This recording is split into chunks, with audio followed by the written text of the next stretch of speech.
வடக்கு மாவட்ட ஐக்கிய ஜமாத்துடைய தலைவர் நண்பர் ரஃபி அவர்கள் இப்பொழுது உரையாற்றுவார்கள்.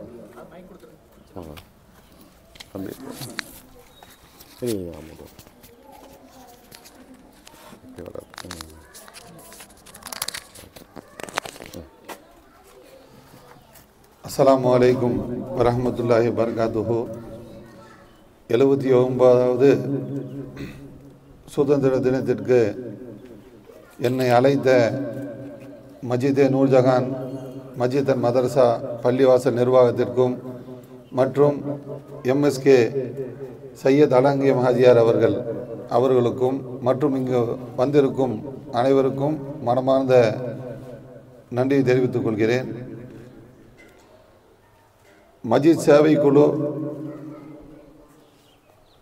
அதை ரொம்ப நாளாக நான் முகநூல் பக்கத்துலேருந்து பார்த்துட்டு தான் இருக்கிறேன். அதில் நம்ம இல்லாட்டியும் கூட அதை நான் ரொம்ப நீண்ட காலமாக நான் ஃபாலோ பண்ணிகிட்ருக்கேன். அதையே நான் எந்த ஊரில் இருந்தாலும் சரி, எந்த நாட்டில் இருந்தாலும் சரி, எல்லா இடத்துலையும் ஒரே ஃபேஸ்புக்கு தான். அதுக்கு தனி ஐடியெல்லாம் இல்லை. முதல்ல சிம் கார்டு இருக்கும், மெட்ராஸ்க்கு ஒரு கார்டு, இங்கே ஒரு கார்டுன்னு. இன்றைக்கி கம்யூனிகேஷன் உலகம் பூரா இருக்குது. நாம் என்ன நினச்சிட்ருக்கோம், இந்த பிரியங்கா நகர்னா பிரியங்கா நகருக்குள்ளேயே இருக்குதுன்னு நம்ம நினச்சிட்ருக்கோம். நம்மளுடைய செயல்களை எல்லாமே வெளியில் இருக்கிறவங்க பார்த்துட்டு இருக்காங்க. இந்த சேவை எந்த அளவுக்கு இன்றைக்கி போய் சேர்ந்துருக்குன்னு சொன்னால், ஆஜியார் சொன்னார், இன்றைக்கி சுதந்திர தினத்தன்னைக்கு சுதந்திர தினம், இதில் பல தியாகங்கள் செய்யப்பட்டனால தான் இன்றைக்கி நம்ம இதை அடைஞ்சிருக்குது. ஜனநாயகத்தை பற்றி சொன்னார். அந்த ஜனநாயகம் கிடைச்சதும் சுதந்திரத்துக்கு அப்புறம்தான். மன்னராட்சி எப்படி இருக்குங்கிறத நீங்கள் போய் வெளிநாட்டில் போய் பாருங்கள். நான் பல நாடுகளுக்கு பிரயாணம் பண்ணியிருக்கேன். நான் அங்கே பார்த்துருக்கேன். அங்கே இருக்கிற முறையையும் இங்கே இருக்கிறதையும் கம்பேர் பண்ணும்போது தான் நம்மளுக்கு தெரியும். நான் பத்திரிகையாளராக கிட்டத்தட்ட 17 வருஷமாக இந்த புலனாய்வு பத்திரிகையில் தான் இருக்கேன். Investigation journalist. அதாவது அடுத்தவங்க என்ன செய்கிறாங்க, அதாவது ஒரு எம்எல்ஏ, எம்பி, ஒரு IAS officer, IPS officer, higher லெவலில் இருக்கிறவங்க என்னென்ன தப்பு பண்ணுறாங்களோ அவங்களுக்கே தெரியாமல் அதோடைய ஆதாரங்கள்லாம் எடுத்து வெளியிடுறது தான் நம்மளுடைய வேலை. அதில் சில சமயங்கள் ஃபோனில் மிரட்டல் வரும். சில பேர் நேராக சொல்லுவான். சில பேர் வண்டியிலலாம் துரத்தியிருக்காங்க. ஆனால் எல்லாத்துக்கும் அப்புறம் தான் நம்ம ஒரு உயர்ந்த நிலைக்கு வரவே முடியும். ஒரு முயற்சி இல்லாமல் நம்ம வரவே முடியாது. அதே போல தான் இப்போ எம்எஸ்கே ஆரம்பிக்கும் போது ஒரு குறிப்பிட்ட அளவில் இருந்துச்சு. இன்றைக்கி ஆஜியார் சொல்கிறாரு, உலகத்தில் பல நாடுகளுக்கு போய் அது போய் சேர்ந்துருச்சு. காரணம் என்ன அப்படின்னா, உங்களுடைய ஒத்துழைப்பு தான். உங்கள் ஒற்றுமையும் ஒத்துழைப்பும் இல்லாவிட்டால் இது அந்த அளவுக்கு வளர்ந்துருக்காது. நான் ஒரு 2 வருஷத்துக்கு முன்னாடி மதுரையில் ஒரு நிச்சயதார்த்தத்துக்கு போயிருந்தேன். நான் திருப்பூரில் தான் பார்த்துருக்கேன். நான் எந்த ஊரில் போனாலும் அங்கங்கே பள்ளிவாசலுக்கு போவேன். ஆனால் அந்த ஊரில், அந்த வீதிக்குள்ளே, அந்த ஒரு சின்ன பள்ளிக்குள்ளே மஜித் சேவைகளோட போர்டு வச்சுருக்காங்க. அங்கே இருக்கிற மக்கள் பயன்படுறாங்க. எப்பவுமே டெமோ தான் பெருசு. இந்த முதல்ல ஆம்வே இதெல்லாம் வரும். அந்த பொருளை விற்கிறதுக்காக பல டெமோலாம் காட்டுவாங்க. அது என்ன சொல்கிறது, மக்களை ஏமாற்றுவதற்காக. ஆனால் நீங்கள் காட்டுறது டெமோ இல்லை, நீங்கள் ரியாலிட்டியாக காமிக்கிறீங்க. நாம ஆஜியார் சொன்ன மாதிரி அதாவது மஜித் சேவை குழுவை பொறுத்தளவுக்கு அல்ஹம்துலில்லாஹ், அல்லாஹ்வுடைய மாபெரும் கிருபையை கொண்டு நல்ல முறையில் இங்கே இருக்கிறவங்க எல்லாத்தையும் நான் வீடியோலையும் ஃபோட்டோலையும் பார்ப்பேன். எனக்கு யாருன்னு தெரியாட்டி கூட நான் அப்பப்போ ஜூம் பண்ணி பார்த்துட்டே இருப்பேன். சுகேப் பாயில் எனக்கு தெரியும், பிறந்ததுலேருந்து எனக்கு தெரியும். எனக்கு நினைவு தெரிஞ்சதுனாலேருந்து பாய் தெரியும், அவங்க அத்தாவை தெரியும். கேசி ஜாக்கிராஜர் வச்சுங்க, நம்ம சைன் அக்பர் பாய், இவங்கெல்லாம் எனக்கு தெரிஞ்சவங்க.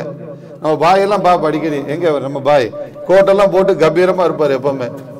அவர் என்ன கலர் கோட்டு போட்டார், என்ன அன்னைக்கு போட்டாருங்கிறத நான் சொல்லுவேன். நான் அக்பர் ஆஜியார் என்ன கோட்டு போட்டான்னு சொல்லுவேன். இந்த மாதிரி என்னுடைய பார்வை எப்படி இருக்கிறதோ இதே போல் அத்தனை பேரும் பார்த்துட்டு இருப்பாங்க. ஆனால் இது வரைக்கும் நான் எந்த கூட்டத்துக்கு வந்ததில்லை, போனதில்லை. மஜித் சேவைகளோட முகநூல் பக்கத்தில் போய் பாருங்க, நிறைய பேர் அதை பார்த்துட்டே இருக்காங்க. உங்களுடைய செயல்பாடுகளை கண்காணிச்சுட்டு இருக்காங்க. நிறைய பேர் ஏங்குறாங்க, நம்ம ஏன் இதுக்குள்ள போய் நம்ம செய்ய முடியாதா, நம்ம சேர முடியாதாங்கிறது பல பேர்த்தோட ஏக்கமா இருக்குது. ஆஜியார் அருமையாக ஒரு வார்த்தை சொன்னார். நான் அங்கே நிற்கும் போது ஆஜியார் சொன்னார், எனக்கு அப்புறம் இந்த வேலைகளை வந்து எல்லாமே ஒவ்வொருத்தரும் இந்த வேலையை வந்து எடுத்து பொறுப்புதாரியும் எடுத்து செய்யணுங்கிறது அவர் ஆசைன்னு சொன்னார். ஆனால் எனக்கு ஒரு சின்ன வருத்தம் என்னென்னா, நான் இந்த துறைக்கு எனக்கு சம்மந்தமே இல்லை, என்னோட துறையே வேறு. இப்போ நம்மளுக்கு பிஸ்னஸ் இருக்குது, இது இருக்குது, இதிலெல்லாம் அதுக்கு உண்டான நேரத்தை என்னால் கொடுக்க இதிலெல்லாம் முடியாது. இருந்தாலும் நம்மளை வந்து ஆஜியார் சொன்ன மாதிரி ஜனநாயக முறைப்படி வந்து ஒரு எதிர்பாராத ஒரு நிகழ்வு, அதாவது காதல்பட்ட பள்ளிவாசல் நிர்வாகிகள்லாம் எல்லாம் கூடியிருந்தாங்க. அப்போ வந்து திடீர்னு வந்து நிர்வாகிகள் தேர்வுன்னாங்க. நான் நிர்வாகிகள் தேர்வுக்கெல்லாம் போகலைங்க. நான் வந்து அங்கே வரக்கூடிய பள்ளிவாசல் நிர்வாகிகளுக்காக வந்து கித்மத் செய்யறதுக்காக, ஏன்னா நம்ம காதல்பட்ட முதலாளியாக இருக்கோம், நம்ம பள்ளியில் நடக்கிறனால நான் வந்து அந்த டீ காஃபி ஸ்நாக்ஸ் எல்லாம் கொடுக்கறதுக்காக நான் வந்து அவங்களுக்காக இந்தஜாம் பண்ணிட்டு இருந்தேன். அப்போ திடீர்னு வந்து தலைவர் தேர்தலுக்கு யார் நிற்கிறீங்கன்னு சொல்லி அங்கே அத்தனை பள்ளிவாசல்காரர் வந்திருந்தாங்க. அப்போ மஜ்மாவில் வந்து கேட்குறாங்க, இந்த ஜனநாயகம்னு சொன்னங்காட்டிக்கு நான் சொல்கிறேன் உங்களுக்கு. அப்போ யாரை தேர்ந்தெடுக்கலாம்னு சொல்லும் போது 2 பேர்த்த முன்மொழிஞ்சாங்க. நான் வந்து டீ ஊற்றிட்டு இருக்கேன், எனக்கும் பெரிய ஈடுபாடெலாம் இல்லை. ஏன்னா ஆரம்பத்துலேருந்து பள்ளி நிர்வாகிகளாக வருவாங்க, நம்மளால் முடிஞ்ச பொருளாதார உதவி நாம் வந்து செய்வோம். கிட்டத்தட்ட ரொம்ப வருஷமாக நம்ம அங்கே காதல்பள்ளியில் நம்ம செஞ்சிட்ருக்கோம். நம்ம மேலே ஒரு அன்பும் பிரியமும் வச்சவங்க என்ன செஞ்சாங்க, ஏங்க ரஃபிபாயை போடுங்கன்னாங்க. ஏப்பா எனக்கு இதுக்கு சம்மந்தம் இல்லை, நான் வெளியில் இருக்கிறவன்னு. இல்லை நீங்களும் இல்லைங்க, இன்னொருத்தர் நிற்கிறோன்னாங்க. ஆனால் அல்ஹம்துலில்லாஹ் என் மேலே வச்சு பெரிய நம்பிக்கை என்னன்னு கேட்டிங்கன்னா, எனக்கு பெரும்பான்மையான ஓட்டு வித்தியாசத்தில் நான் வந்து ஜெயிச்சு வந்தேன். அதுக்கப்புறம் வந்து சில சூழ்நிலைகளில் என்னை வந்து கொஞ்சம் இப்படி போங்க அப்படி போங்கன்னு சொன்னாங்க. அப்போ நான் சொன்னேன், நீங்கள் சொல்கிறதுலாம் சரி, ஆனால் எனக்கு வந்து ஓட்டு போட்டது வந்து இந்த பள்ளிவாசல்காரங்க நிர்வாகிகள் தான் ஓட்டு போட்டிருக்காங்க. அப்போ அவங்களுக்கு ஏதோ ஒரு நல்லது செய்யணுங்கிற நம்பிக்கையில் தான் எனக்கு போட்டிருக்காங்க. அப்போ நான் அதை ஃபாலோ பண்ணணும்னு சொல்லி அதில் உறுதியாக இருந்தேன். இப்போ இதே ஆஜியார் சொன்ன மாதிரி மன்னராட்சி மாதிரி இருந்ததுன்னா, நான் செய்யணும்னு நினைக்கிறவங்களை கூட என்னையை நீக்கிட்டு அடுத்தது கேசி ஜாக்கிராஜியாரோ இல்லை இந்த பள்ளிவாசல் முத்தவழியோ யாரை வேணால் போட்டு செய்யலாம். அப்போ அதில் ஜனநாயகம் இல்லை. இப்போ ஜனநாயகம் வந்து இருக்கிறனால தான் நாம் இதில் வந்து கிட்டத்தட்ட 9 மாதமாச்சு அல்லாஹ்வின் கிருபையால் நம்ம இந்த சேவைகளை வந்து இன்ஷா அல்லாஹ் நம்மளால் முடிஞ்ச அளவுக்கு நம்ம செஞ்சுட்டு இருக்கிறோம். இன்னும் என்னன்னாக்கா, நான் பல தடவை சொல்லியிருக்கேன், 2 மாதத்துக்கு முன்னாடி மஜீத் சேவைகளை பற்றி சொல்லியிருக்கேன். எனக்கு என்ன ஒரு வருத்தம் அப்படின்னா, இப்போ சுகேபாய் இருக்கட்டும், நம்ம இவர் அலங்கி ஆஜியாராக இருக்கட்டும், நான் நினைப்பேன் எப்போ பார்த்தாலும் இங்கேயும் பார்க்குறோம் உட்காந்துருக்காரு. காலையில் 6 மணி 7 மணிக்கு உட்காந்துருக்காரு.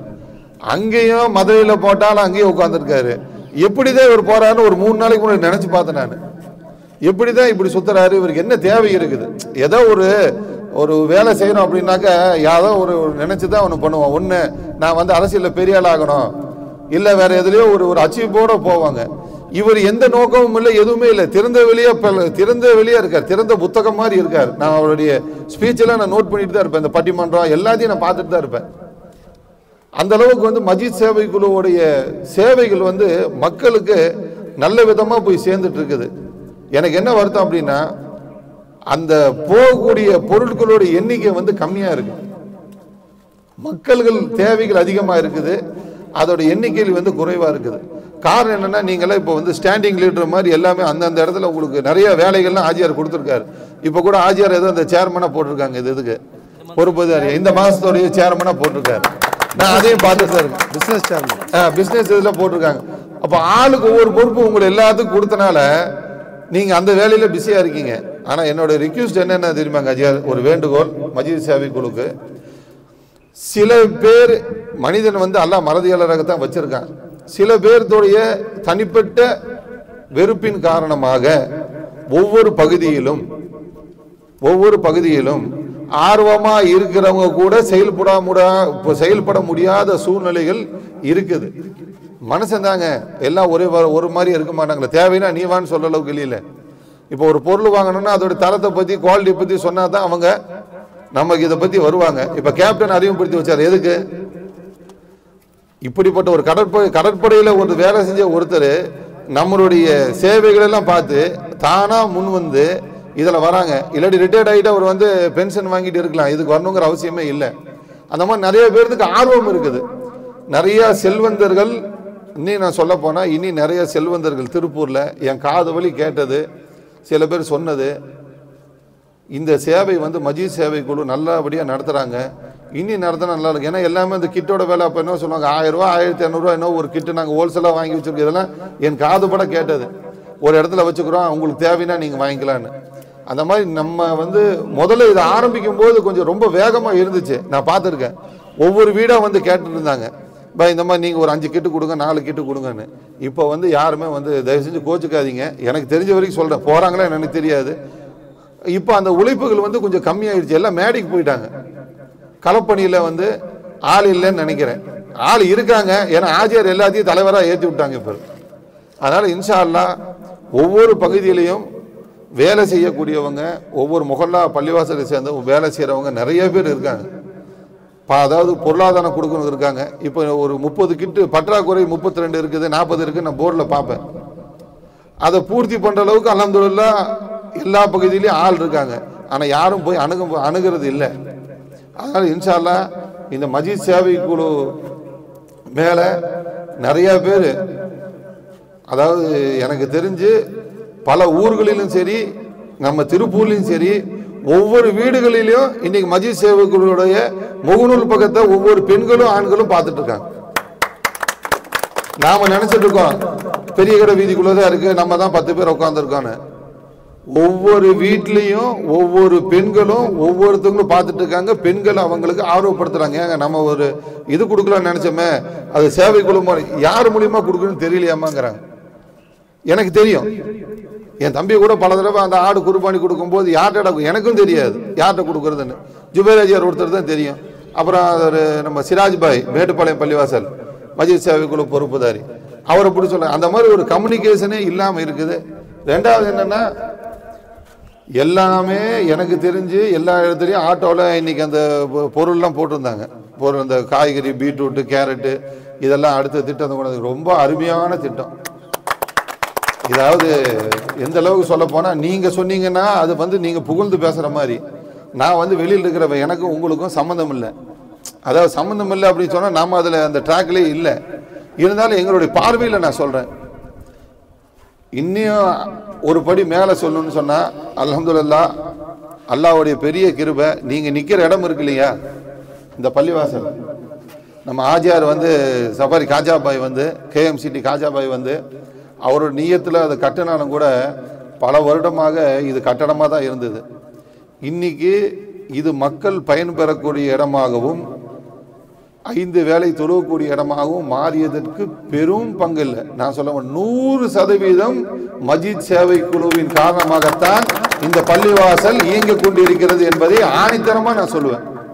இந்த மக்களுடைய எல்லாத்தோடைய அன்பை பெற்றது, எல்லாத்தையும் சமூக நல்லிணக்கம்னா என்னன்னு சொன்னது, பாய்களை எதிரியாக காட்டக்கூடிய இந்த இடத்துல நாங்களும் அன்பானவர்கள், நாங்களும் பண்பானவர்கள், பாசமானவர்கள் காமிக்கிறதுக்கு மஜீத் சேவை குழு மிகப்பெரிய ஊண்டுதோலாக இருக்கிறது.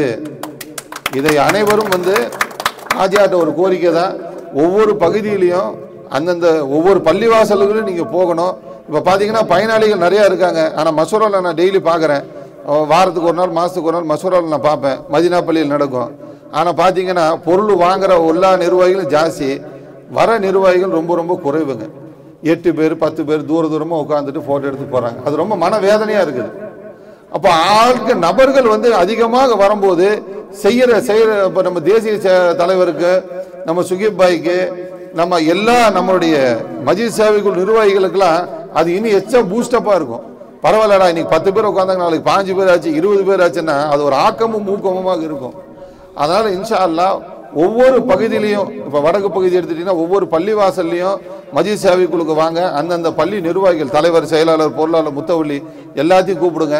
அந்த ஏரியாவில் யார் யார் டோனர் இருக்காங்க கொடுக்குறாங்க, இனி யார் யார் இருக்காங்க அவங்கள போய் சந்தித்து அவங்கள்ட்ட உரிய முறையில் நம்ம போய் அணுகி, எல்லாத்துக்கும் தெரியுங்களா, ஒன்றும் பெரிய டெமோலாம் காட்ட வேண்டாம், அவங்களுக்கு தெரியும்.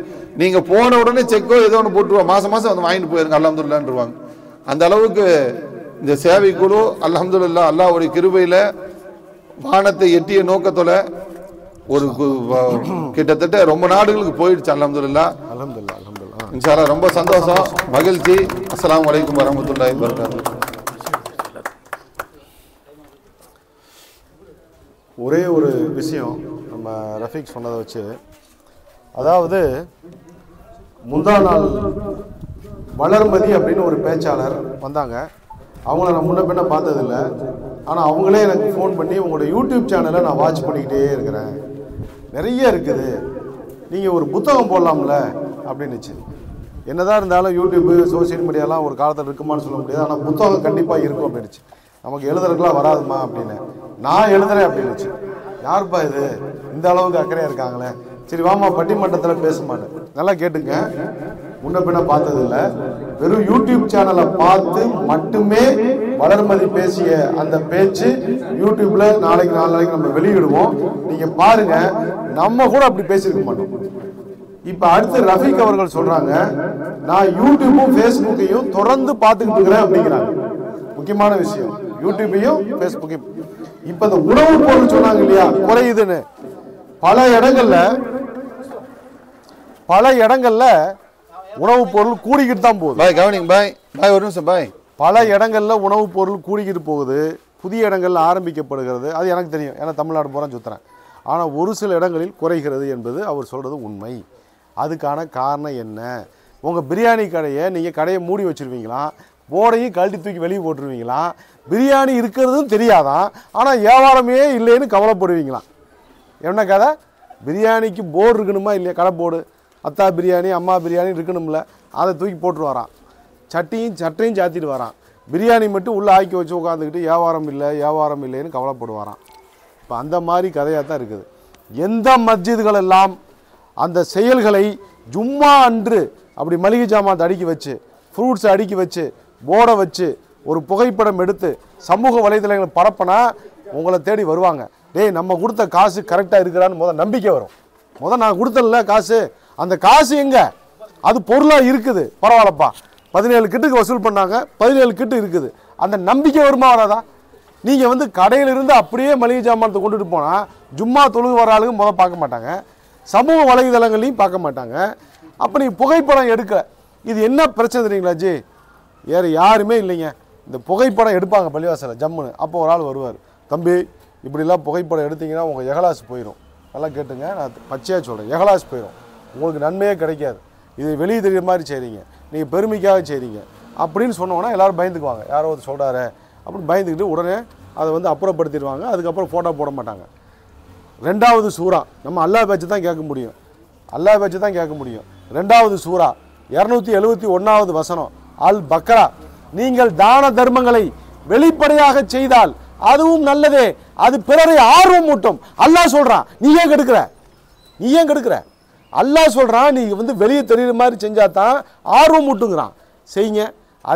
அதே வசனத்தில் வருது, நீங்கள் ஏழைகளுக்கு மறைவாக கிடைக்க செய்தால் அது இன்னும் நல்லது, உங்கள் பாவங்களை போக்கும். இப்போ நான் சொல்றது என்னன்னா, அல்லாஹ் சொன்ன 2ஐயும் கடைபிடிப்போம். மளிகை ஜாமானத்தை வைங்க, உலகமே தெரிகிற மாதிரி ஃபோட்டோ போடுங்க, ஊருக்கே தெரிகிற மாதிரி காட்டுங்க. அது முதல் பாட்டு. 2வது பாட்டு, அதை கொண்டு போய் கொடுக்கும்போது ரகசியமாக கொடுங்க, யாருக்கு காட்ட வேணாம், எவன் வாங்குறான்னு சொல்லாதீங்க, இழிவுபடுத்தாதீங்க, முடிஞ்சு போச்சு. இந்த குர்ஆன் ஆயத்தை பின்பற்றி இருந்தால் இன்னைக்கு ஒவ்வொரு முகல்லாவும் அடுத்த முகலாவுக்கு தக்வா பள்ளிவாச கரெக்டாக ஃபோட்டோ போடுவார், வீடியோ போடுவார்.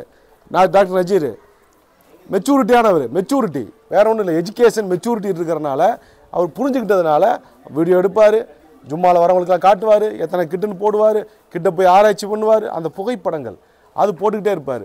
அவர் என்ன செய்கிறாரு, தன் முகலாவுக்கும் கொடுத்து பிறர் முகலாவுக்கும் கொடுக்குறாரு. அதனால அதுக்கு தான் இந்த யூடியூப் சேனல்.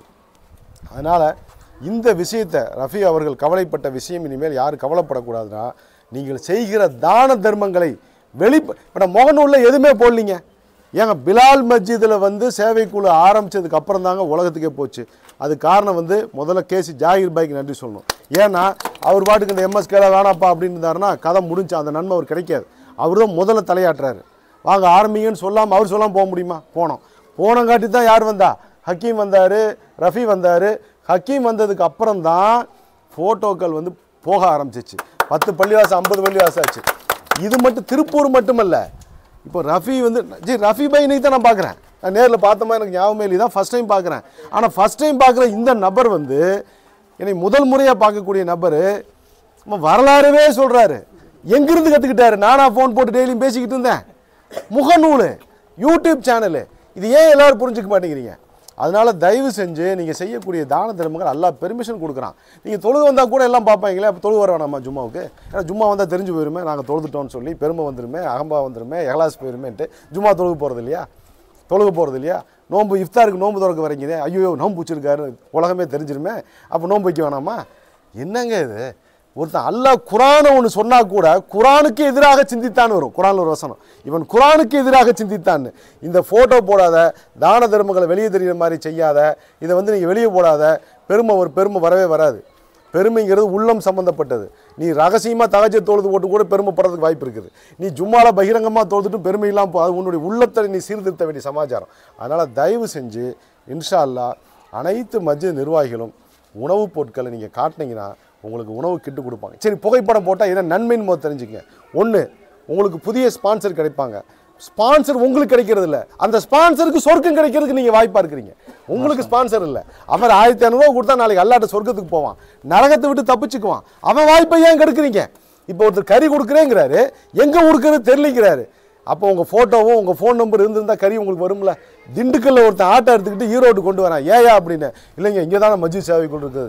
திண்டுக்கல்ல 30 சேவைக்குள் இருக்குது, நான் ஃபோட்டோ பார்க்கவே இல்லையே அப்படின்னு. திண்டுக்கல்ல 30 இருக்குது, ஃபோட்டோ பார்க்கல. ஈரோடு கறியை கொண்டு கொடுக்குறாங்க கொடுமை. ஏன்னா அவன் பார்த்த ஃபோட்டோவில் ஈரோடு தான் இருக்குது. இப்போ அதனால் என்ன சொல்ல வரேன், புகைப்படம் எடுங்கள், நல்லதை வெளியே தெரிகிற மாதிரி செய்யுங்க, கெட்டதை மறைச்சிங்க.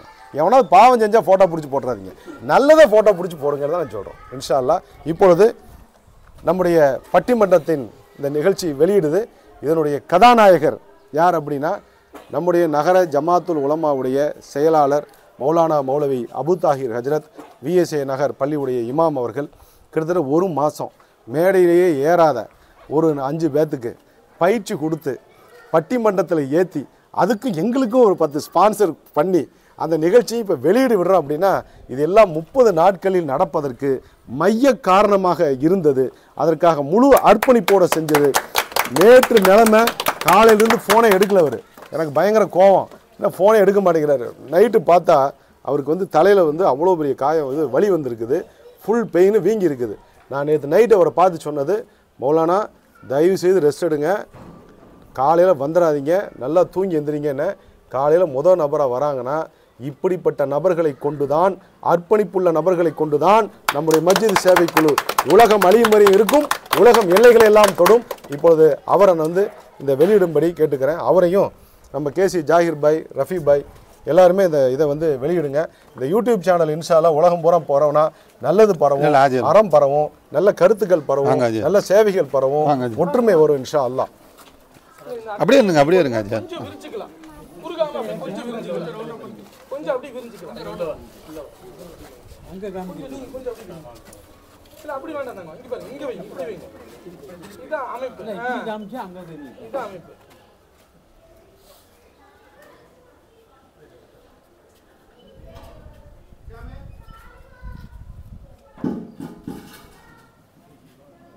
எல்லாரும் கொஞ்சம் ஸ்மைல் பண்ணுங்களே. மதம் கடந்த மக்கள் சேவையை கண்டு மகிழ இப்போதே சப்ஸ்கிரைப் செய்யுங்கள். யூடியூப் MSK மஸ்ஜித் சேவை குழு. ரிப்பன் கட்டி வெட்டியிருந்தீங்கன்னா வந்து சிறப்பாக இருக்குது. வெட்டிடலாம். Okay, thank you.